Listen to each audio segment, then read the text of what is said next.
Hello everyone, welcome to Black Mirror horror. कैसे हैं आप सब? आई होप आप सब ठीक होंगे। आज मैं आप सभी के लिए तंत्र मंत्र और काले जादू के ऊपर एक कहानी लेकर आई हूँ, जिसका विषय है मारन प्रयोग। मारन शब्द के बारे में आपने कहीं ना कहीं तो सुना ही होगा। मारन का अर्थ होता है किसी को मारना। अगर किसी के ऊपर मारन का प्रयोग किया जाए तो उस अमुक व्यक्ति को इस विद्या से मार सकते हैं। आपने कभी ना कभी ज़रूर सुना होगा, अमुक व्यक्ति की मौत अचानक हो गई, उसे कोई बीमारी भी नहीं थी। मारन प्रयोग इतना भयानक होता है, इससे जल्दी कोई बच नहीं सकता। इसका असर तुरंत होता है।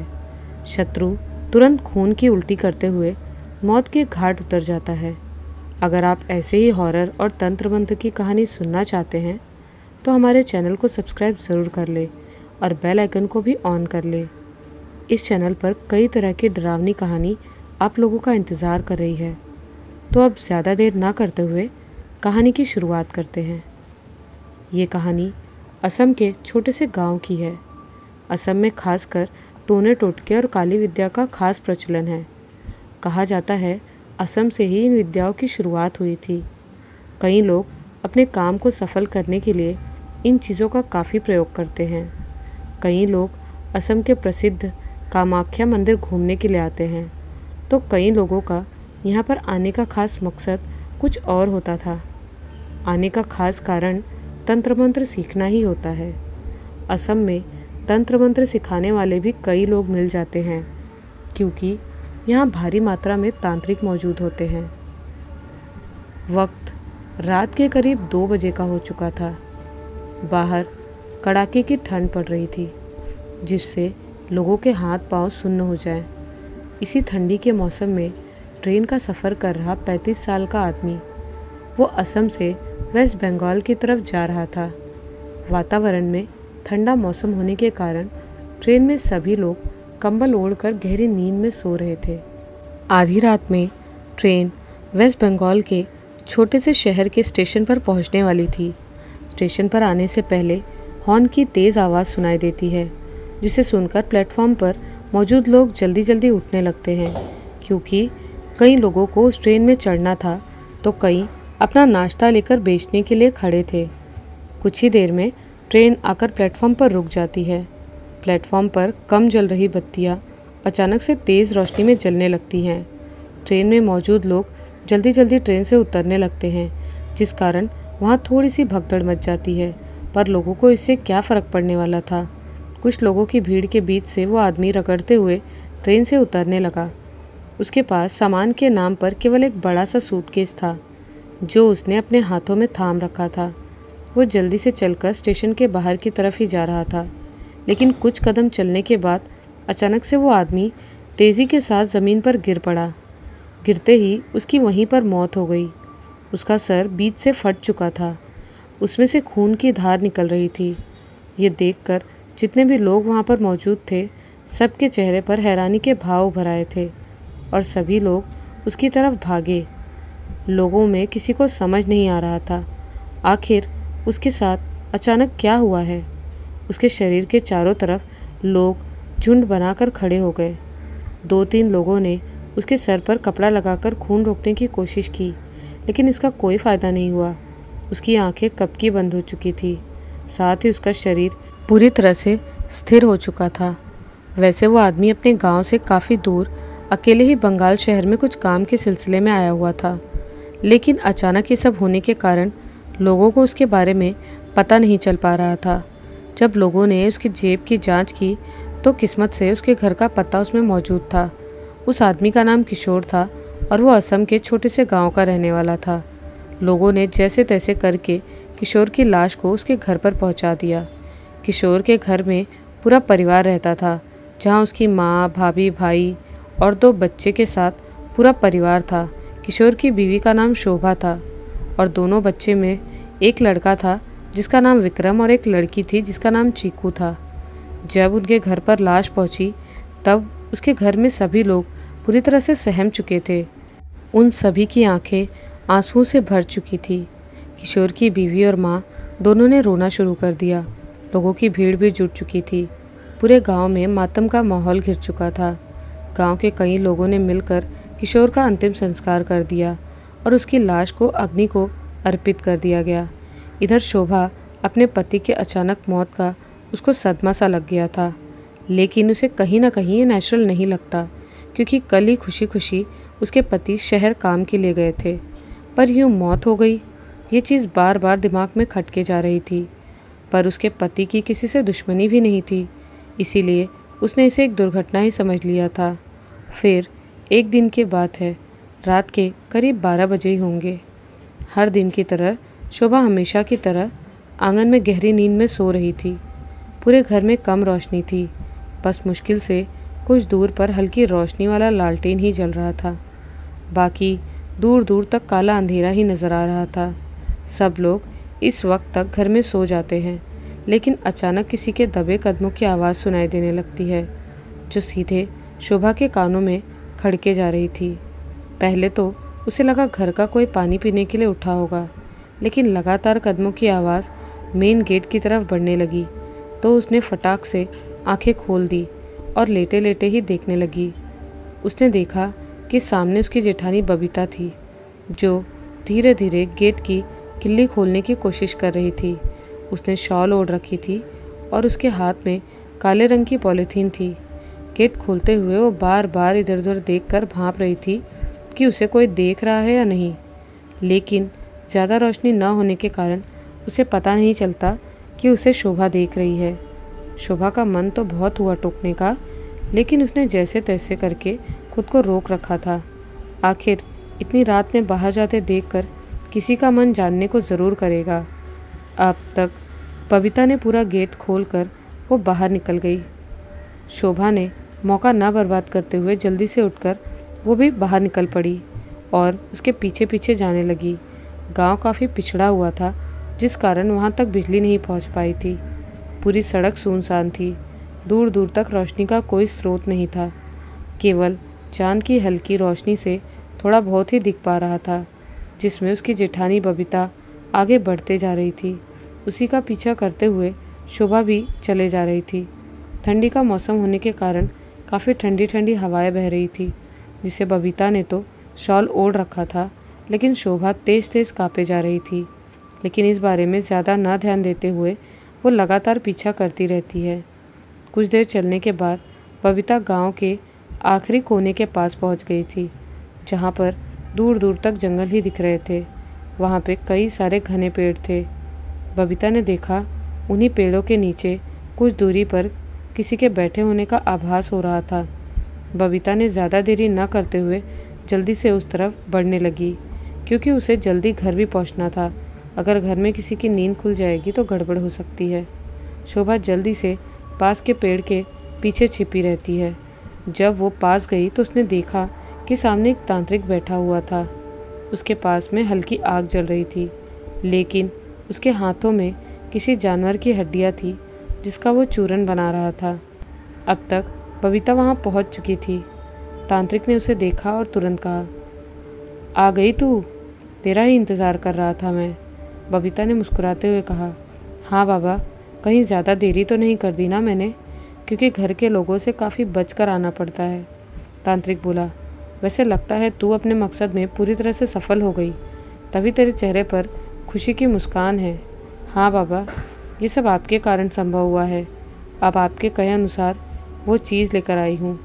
इतना कहकर बबीता अपने हाथों में थामी हुई काली पॉलीथीन को तांत्रिक के हाथों में पकड़ा देती है। कुछ दूरी पर खड़ी शोभा सब कुछ अपने खुले आंखों से देख रही थी। उतने में तांत्रिक ने उस पॉलीथीन को खोला तो उसके अंदर बकरे का मांस रखा हुआ था। उसके बाद बबीता वहाँ से जाने लगती है। तभी तांत्रिक ने टोकते हुए कहा, वैसे तूने इस तंत्र का प्रयोग अपने देवर पर ही क्यों किया? क्योंकि मेरी सास सारी ज़मीन उसके नाम पर करने वाली थी, फिर मुझे क्या मिलता? इसलिए वो शहर गया था और ये ख़ास मौके को मैं कैसे जाने देती, इसलिए ले ली उसकी जान। बबीता ये बात बोलते वक्त उसके आंखों में अलग ही जुनून सवार था। इधर दूर खड़ी शोभा के कानों में ये सारी बातें सुई की तरह चुभे जा रही थी। उसके आंखों से आंसू की धार बहने लगी थी, जिसे वो अब तक दुर्घटना समझ बैठी थी। वो तो पूरी रची हुई साजिश थी। इसका पर्दा अब जाकर हटा है। बबीता को उस तांत्रिक ने ही यह मारन का छोटा सा प्रयोग सिखाया था, जिसका असर काफ़ी भयानक साबित हुआ। इसके कारण बबीता वहाँ से घर की तरफ चल पड़ी।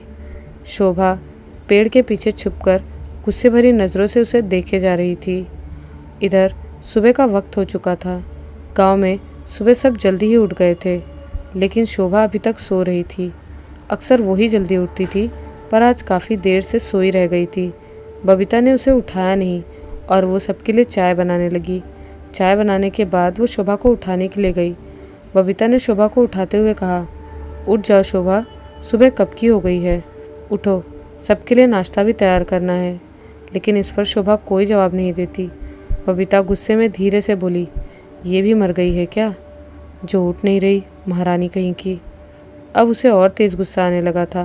वो गुस्से से मुट्ठी भींचकर वहाँ से जाने के लिए उठी ही थी, तभी शोभा ने कस के उसके बालों को पकड़ लिया, जिससे बबीता चीख पड़ी और ज़मीन पर धड़ाम से गिर पड़ी। उसके गिरने से कमर में काफ़ी तेज़ चोट लग गई और दर्द से कराहने लगी। इतने में घर के सभी लोग दौड़कर आ गए और देखा कि शोभा बबीता को सहारा देकर ज़मीन से उठा रही थी। बबीता का मन नहीं था, लेकिन दर्द काफ़ी गहरा हो रहा था। उतने में उनकी सास आकर कहती है, क्या हुआ बबीता को, ज़मीन पर कैसे गिर गई है। बबीता दर्द भरे लहजे में कुछ कहना चाहती थी, लेकिन शोभा तुरंत बोल पड़ती है, कुछ नहीं, दीदी का पैर फिसल गया था, इसलिए वो गिर पड़ी। अरे संभाल कर काम करो बहू, इतनी जल्दी भी क्या है। इतना कहकर उनकी सास वहाँ से चली जाती है। बबीता की आंखों का गुस्सा शोभा साफ देख पा रही थी, लेकिन वो चाह कर भी कुछ नहीं कहती और जैसे तैसे करके वहाँ से उठकर रसोई घर की तरफ चल पड़ती है। शोभा ने उसे बुरी तरह से घूरा और मन में बुदबुदाते हुए कहा, तुझे तो बताती हूँ, तूने मेरे पति को मारा है ना। इतना कहकर वो अपने कमरे की तरफ चली जाती है। कुछ देर के बाद रसोई घर में बबीता सबके लिए खाना बना रही थी। तभी अचानक से उसे अजीब सा महसूस होने लगता है, जैसे किसी ने 2 हाथों से उसके पैरों को पकड़ रखा हो।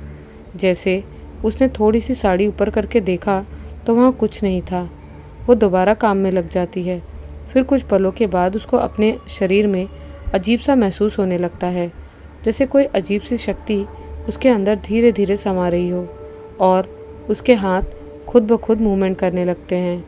वो खुद को काबू करने की कोशिश करती है, लेकिन उसे समझ नहीं आ रहा था ये सब क्यों हो रहा है।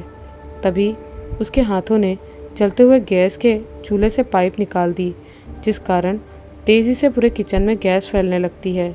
अचानक से तेज़ी से आग फैल जाती है। वो आग इतनी तेज़ थी कि जिसकी चपेट में बबीता आ चुकी थी। उसका शरीर का थोड़ा सा हिस्सा जल चुका था। वो काफ़ी ज़ोर ज़ोर से चीखें मारे जा रही थी।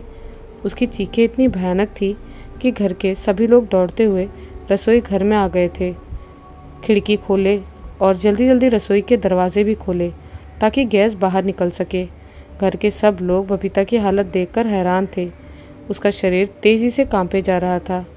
वहाँ सभी लोग मौजूद थे जो बबीता को शांत करवा रहे थे, लेकिन शोभा कहीं नज़र नहीं आ रही थी। इधर बबीता को जल्दी कमरे में ले जाया गया और डॉक्टर को भी बुलाया गया। जब उसकी सास को शोभा कहीं नहीं दिखी तो उसने शोभा के बेटे विक्रम से कहा, बेटा जा अपनी माँ को देख कर आ, कहाँ है वो। ये सुनकर विक्रम तेज़ी के साथ चलकर अपनी माँ के कमरे की तरफ गया। वहाँ पहुंचकर उसने देखा शोभा ने गेट बंद कर रखा था, लेकिन कुंडी नहीं लगाई थी। इतने में विक्रम ने हल्का सा धक्का दिया तो गेट थोड़ा सा खुल गया और उसने अंदर जो देखा उसे देखकर उसके पैरों तले ज़मीन खिसक जाती है। सामने ज़मीन पर शोभा बैठी हुई थी और उसके पास 4 नींबू और लौंग ज़मीन पर रखे हुए थे। साथ ही नींबू वो लाल सिंदूर से पोत रखा था और उसमें बालों को लपेट रखा था।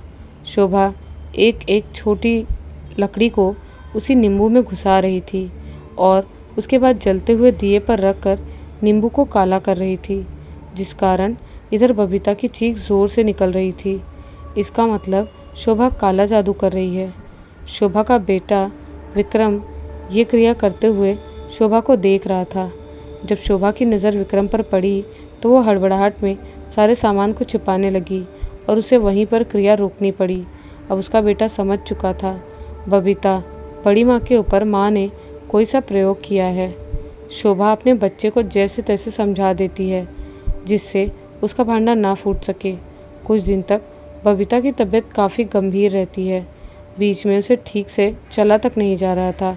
घर वालों को बिल्कुल समझ नहीं आ रहा था उसकी ऐसी हालत कैसे हो रही थी। उसका शरीर 2 ही दिन में पूरी तरह से कमज़ोर हो चुका था, लेकिन 1 हफ्ते में वो ठीक हो जाती है। ये देखकर शोभा को चैन से रहा नहीं गया। फिर एक रात शोभा ने अपने दोनों बच्चों को जल्दी से सुला दिया था, क्योंकि आज की रात काफ़ी खास थी। आज अमावस्या की रात थी। बच्चों के सोने के बाद शोभा अपने कमरे की तरफ गई।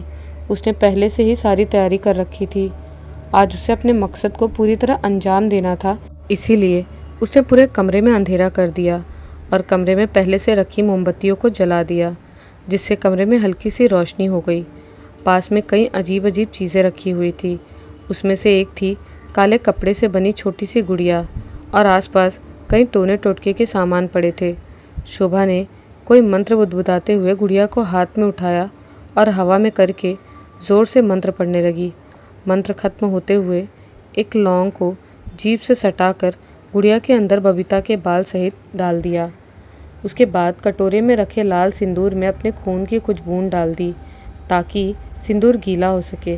फिर उस गुड़िया को उठाकर उसी लाल सिंदूर वाले कटोरे में डाल दिया, जिससे गुड़िया अपने अंदर सूखने लगी। इसी बीच शोभा के मुंह से अजीब अजीब मंत्र निकले जा रहे थे।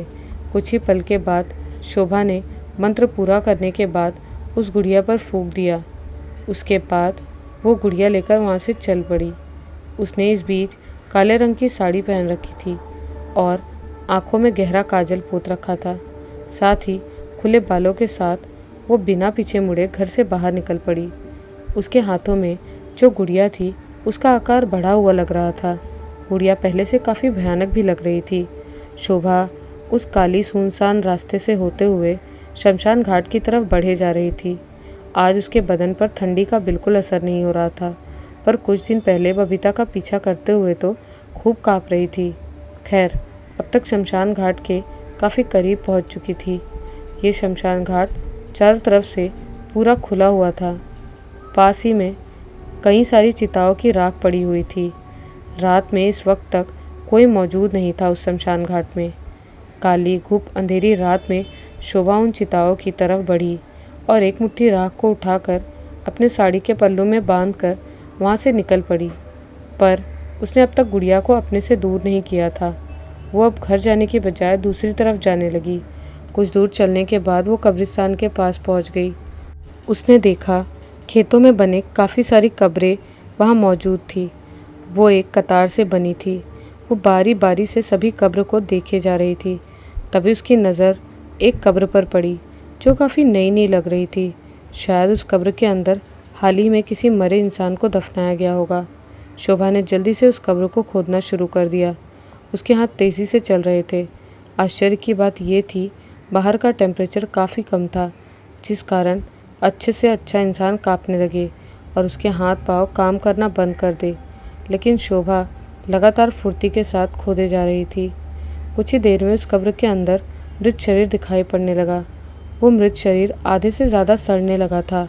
उसमें से काफ़ी तेज़ दुर्गंध आ रही थी जो आसपास फैलती जा रही थी।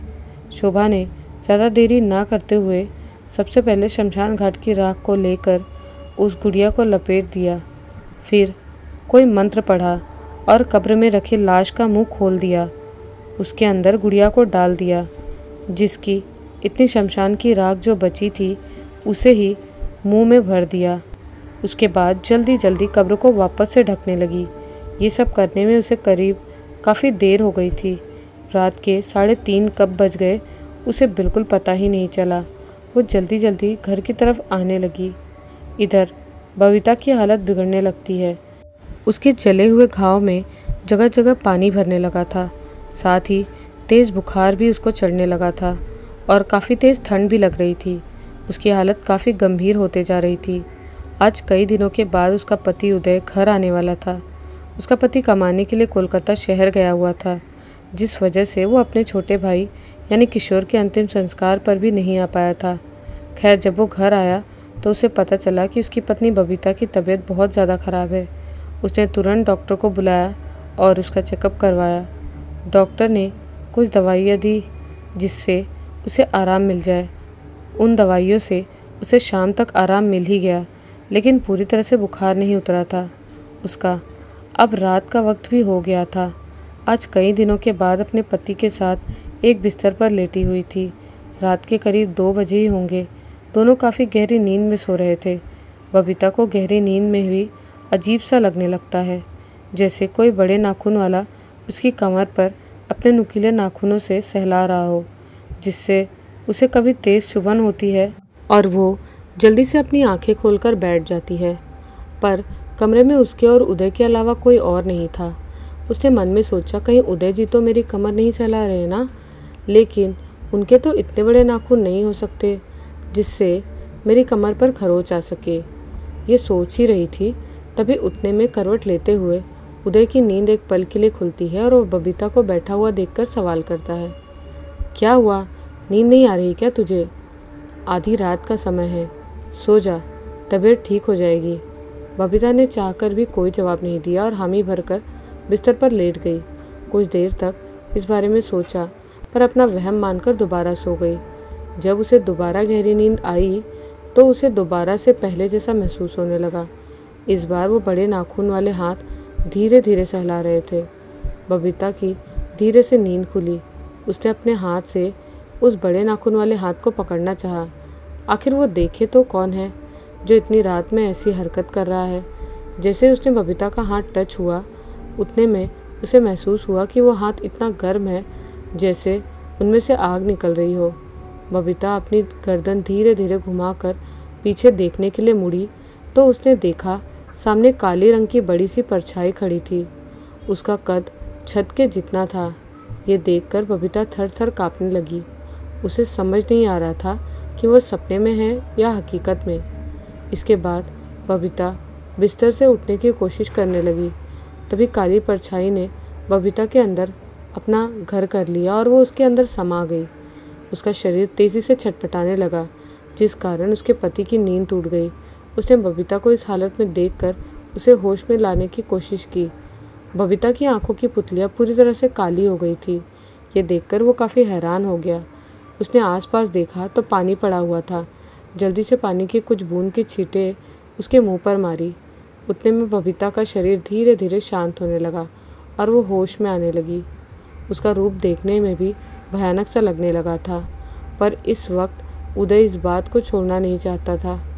इसीलिए उसने बबीता से कहा, क्या हुआ था बबीता, तुम्हें इतना छटपटा क्यों रही थी? बबीता ने कुछ जवाब नहीं दिया और गुस्से भरी आंखें दिखाकर वापस लेट गई। ये सब देखकर उदय को काफ़ी अजीब तो लगा, लेकिन उसने इग्नोर करना ही सही समझा। इसके बाद वो भी ज़्यादा न सोचते हुए वापस सो गया। इधर सुबह हो चुकी थी। उदय अभी भी नींद में था। तभी उसके कानों में किसी के ज़ोर से चीखने की आवाज़ सुनाई देती है, जिसे सुनकर उसकी तुरंत आंखें खुल जाती हैं। वो जल्दी से उठकर बाहर जाते हुए कहता है, क्या हुआ, ऐसे चीख कौन रहा है? आंगन में पहले से ही सभी लोग मौजूद थे, बस बबीता को छोड़कर। सभी के सभी लोगों की आंखें हैरानी से फटी हुई थी और माथे से पसीने छूट रहे थे। जब उदय भागते हुए आंगन में जाकर उसने देखा तो उसकी भी आंखें हैरानी से फैल गई। उन सभी के सामने एक बिल्ली की बुरी तरह से खाई हुई लाश पड़ी हुई थी। देखने में ऐसा लग रहा था जैसे किसी ने बिल्ली के मांस को खाया हो। लाश को देखकर काफ़ी घिन आ रही थी। बच्चों से ये सब देखा नहीं जाता और उन्हें उल्टी आने लगती है। शोभा जल्दी से बच्चों को लेकर वहाँ से अपने कमरे की तरफ चली जाती है। ये सब देखकर वो मन ही मन काफ़ी मुस्कुराए जा रही थी, क्योंकि उसने जो प्रयोग रात में किया था अब उसका असर दिखाना शुरू हो गया था। शोभा खुद से बड़बड़ाते हुए कहती है, इसे अभी और तड़पाऊंगी, इतनी जल्दी मरने नहीं दूंगी इसे। इधर उदय आंगन से होकर अपने कमरे में वापस आने लगा, जहाँ पर पहले से ही उसकी पत्नी बबीता सो रही थी। जैसे उदय कमरे में घुसा तो उसे अजीब सी गंध कमरे में आने लगी। उसने अच्छे से सूंघ कर पहचानने की कोशिश की। ये उसी बिल्ली की गंध थी जो मध्यम मध्यम आ रही थी, लेकिन आ कहाँ से रही है ये समझ नहीं आ रहा था। खैर, उसने सबसे पहले सोचा बबीता को उठा देना चाहिए, जैसे उसने बबीता को उठाने के लिए गया, उसने देखा बबीता के मुंह पर खून के धब्बे लगे हुए थे और यह गंदी बदबू उसी के मुंह के पास से आ रही थी। उदय बबीता को तुरंत जगाते हुए बोला, बबीता उठो, ये तुम्हारे मुंह में खून क्यों लगा है और ये इतनी गंदी बदबू तुम्हारे मुंह से क्यों आ रही है। इसके बाद बबीता आराम से उबासी लेते हुए उठी और बोली, कहाँ, मुझे तो कोई बदबू नहीं आ रही। इसके बाद बबीता ने जैसे ही अपने मुंह को छुआ तो उसे हल्का हल्का चिपचिपा सा महसूस होने लगता है। इससे वो थोड़ी हैरान हो जाती है और उठकर पास के शीशे में देखने लगती है। उसने शीशे में देखा, उसके मुंह पर सूखा खून साफ नज़र आ रहा था। वो उदय की तरफ सवालिया नज़र से देखते हुए पूछती है, आखिर ये कैसी स्मेल आ रही है और लगा क्या है मेरे मुंह पर? मैं तो पूरी रात में यहीं पर ही सोई हुई थी ना। उदय जवाब देता है, हाँ, लेकिन तुम्हारा व्यवहार काफ़ी अजीब लग रहा था रात में। कभी तुम उठकर बैठ जा रही थी तो कभी तेज़ तेज़ हिलने लगती थी। ये सब सुनकर बबीता ना में गर्दन हिलाते हुए बोली, नहीं नहीं, मैं तो यहाँ आराम से सो रही थी, बस एक बार ही नींद खुली थी, उसके बाद नहीं खुली। उदय शक करते हुए बोला, कहीं तुमने ही तो उस बिल्ली को नहीं खाया ना, तभी तुम्हारे मुंह पर खून लगा है। बबीता भोला चेहरा बनाकर मना करती रही, लेकिन उदय को उसी पर शक था। उसके बाद बबीता से कुछ और सवाल जवाब करता, उससे पहले उसकी माँ की आवाज़ सुनाई देती है, उदय बाहर आ, देख कोई आया हुआ है। माँ की आवाज़ सुनकर उदय तुरंत ही वहाँ से बाहर की तरफ आने लगता है। बाहर उसका पुराना मित्र खड़ा था जो किसी काम के सिलसिले में मिलने आया था। उससे बातचीत में ही बबीता की बात भुला देता है। इधर अब रात के वक्त हो चुका था। सभी लोग खाना खा पीकर अपने अपने कमरे में चले गए सोने के लिए। घर में पूरा सुन सन्नाटा हो गया। कुछ ही देर में सब गहरी नींद के आगोश में समा गए। साथ ही उधर बबीता भी सो चुके थे। रात के करीब 1 बज चुके थे। इधर बबीता चित्त होकर सो रही थी, उतने में उसके शरीर के अंदर अजीब सी हलचल होने लगी। धीरे धीरे उसकी चमड़ी काली पड़ने लगी। उसके अंदर के काली परछाई ने काबू करना उसके ऊपर शुरू कर दिया। देखते ही देखते बबीता का शरीर खुद से उठकर खड़ा हो गया और कमरे के बाहर की तरफ जाने लगा। वो उसके पैरों में जो पायल थी, जो चलने पर छन-छन की आवाज़ उदय के कानों में जाने लगी। इस कारण उदय की नींद टूट गई और उसने देखा बबीता कमरे से बाहर निकलकर आंगन की तरफ जा रही है। उदय ने कुछ सोच विचार न किया और उसके पीछे चल दिया। कुछ पल में बबीता मेन गेट खोलकर बाहर निकल गई। उदय ने मन में सोचा, आखिर ये चलकर रात में क्या करने जा रही है, बाहर देखना पड़ेगा जाकर। इसके बाद उदय बबीता के पीछे पीछे चल पड़ा। आखिर बबीता बाहर किस मकसद से जा रही है? क्या उसके शरीर पर कब्जा करने वाली काली परछाई उसे मौत के घाट उतारने के लिए ले जा रही है? क्या उदय अपनी पत्नी बबीता को बचा पाएगा? आखिर शोभा ने ऐसी विद्या कहाँ से सीखी? इन सभी सवालों के जवाब आप सभी लोगों को इस कहानी के अगले भाग में मिलेंगे। कहानी पसंद आई हो तो हमें कमेंट्स में ज़रूर बताएं। मिलती हूँ इस कहानी के अगले भाग के साथ। जय माँ शमशान काली।